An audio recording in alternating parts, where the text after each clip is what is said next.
Entre la pose de la première pierre et l'inauguration du premier institut de formation en alternance pour le développement IFAD, les choses sont allées vite, très vite.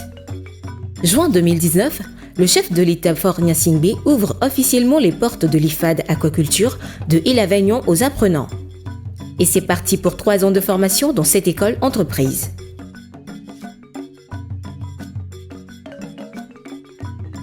Sur cet espace de près de 70 hectares, tout un complexe pour offrir une formation de qualité aux jeunes.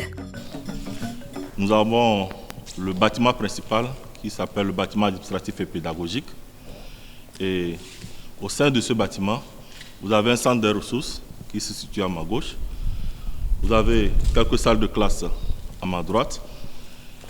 Et nous avons une grande salle de conférence là derrière moi. Et en dehors de ce que je venais de citer, nous avons les bureaux pour les formateurs. Nous avons également des bureaux administratifs, secrétariat. Nous avons les locaux techniques au sein de ce bâtiment.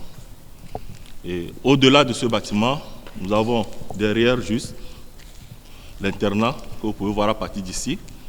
Et juste après l'internat, nous avons un restaurant qui permet aux enfants de se prendre en charge sur le plan alimentaire. Et derrière ce grand bâtiment, vous avez l'écloserie suivie d'une unité de transformation. Et derrière l'écloserie et l'unité de transformation, vous avez un barrage, des étangs et des bassins qui nous permettent de faire la production. L'accès à ce prestigieux univers n'est ni conditionné par un concours, ni par une étude de dossier. Le recrutement est fonction du degré de motivation du jeune à s'installer dans le métier, mais aussi du projet professionnel à porter à maturité. Ici à l'IFAD, nos programmes sont élaborés à partir des référentiels de formation, des référentiels professionnels du métier. Au départ, nous avons une collaboration, un partenariat avec des aquaculteurs nationaux et de l'extérieur.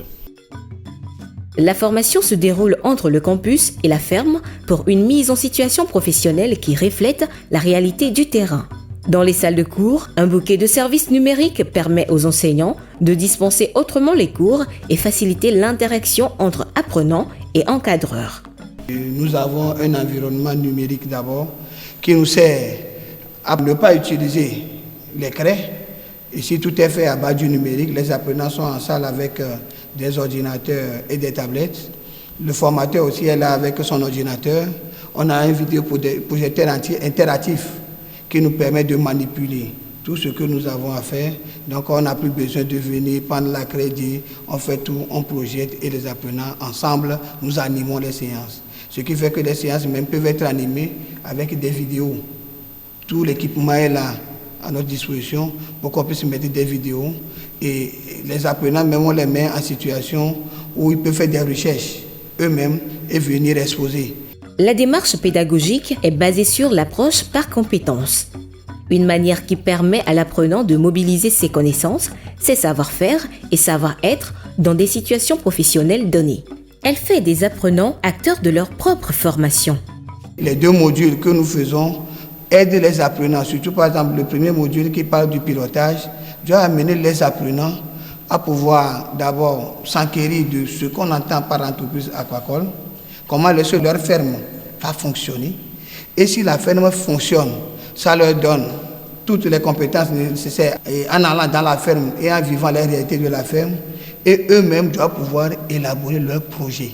L'objectif est d'amener les apprenants à devenir responsables d'une entreprise aquacole. De l'écloserie à l'unité de transformation, toutes les techniques leur sont enseignées. Au niveau de la zone tilapia ici, nous avons les géniteurs que vous voyez ici. Actuellement, ils sont stressés parce que là, ils n'ont pas souvent cette affluence. Et c'est d'eux que nous extrayons les œufs et que nous mettons dans les bacs d'incubation. De ces bacs d'incubation, les œufs sont tournés et les larves sortent pour descendre dans ces bacs. Une fois les larves dans les bacs, nous les récupérons et nous les mettons dans les bacs de pré-alevinage que vous avez ici.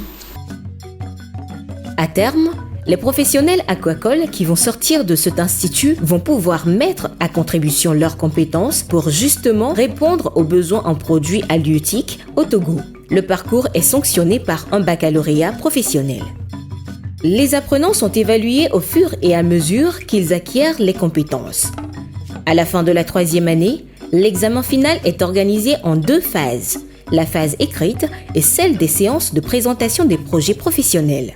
Distingué président du jury, honorable membre du jury, je vous remercie pour vos interventions, vos amendements. J'en tiendrai compte pour le document final. Je vous remercie. Je suis tombé sur une qui voulait faire de l'alvinage. J'ai regardé tout ce qu'elle avait présenté, c'était correct. Mais elle m'a persuadé que si elle avait ses fonds, elle risque de faire un changement. Et je lui ai demandé la question très simple. J'ai dit, mais pourquoi tu as cherché à faire de l'alvinage? Or, tes autres collègues ont plutôt fait dans le grossissement. Elle dit, monsieur, notre problème de base se trouve dans l'alvinage et les intrants. Ça coûte plus de 60 à 70% du produit final du poisson. Si on arrive à résoudre ce problème-là, une bonne qualité d'alevin et un coût d'aliment moins cher, je pense que mes confrères qui risquent de faire le grossissement risquent de s'en sortir. Devant le jury composé en majorité des aquaculteurs et des financiers de différents mécanismes de financement, les apprenants défendent leur projet. Et au bout du compte, et bon, moi, mon projet portait sur la production du poisson marchand et sur le barrage de Kalsoma d'Apon, plus précisément dans la préfecture de Thun. Nous comptons le mettre en œuvre du moment où les structures financières viendront à notre aide, puisque l'aquaculture n'est pas un domaine où tu peux trouver facilement des moyens pour t'en sortir. Ça nécessite vraiment de gros moyens. Ce plan d'affaires institue la production, la commercialisation de l'aliment. En fait, c'est destiné pour les pisciculteurs. Parce que le problème de l'aliment au Togo, c'est un peu délicat. Il n'y a pas l'aliment qui est disponible à les pisciculteurs qui sont déjà confrontés à de gros investissements. Donc du coup, ce projet permettra aux producteurs d'avoir l'aliment moins cher pour que le produit aussi qu'ils mettront à la disposition de la population soit un peu plus moins cher. Une fin de parcours qui laisse entrevoir de bel avenir pour les diplômés de l'Institut de formation en alternance pour le développement. Et en tant que financier, je peux vous dire que c'est rassurant de voir une école qui forme et les apprenants sortent déjà avec la maîtrise de la technicité. Et c'est ce que nous avons remarqué au cours de leur soutenance où ils ont défendu leur projet parce qu'ils avaient la maîtrise. C'est vrai qu'il y a des petites choses à améliorer au niveau de la partie financière de leurs documents, de leur projet. Mais ce qui est très important, c'est la maîtrise de leur domaine.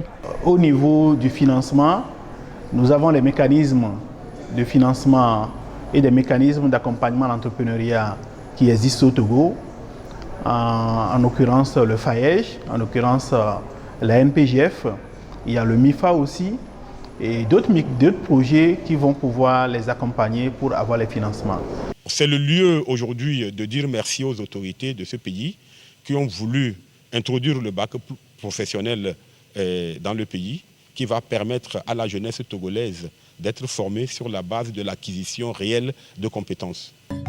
Déjà sur le terrain, ils s'organisent par groupe pour traduire dans les faits les connaissances acquises. Ils espèrent beaucoup en le financement de leur projet pour s'installer durablement dans la filière aquacole et ainsi créer de l'emploi et de la richesse.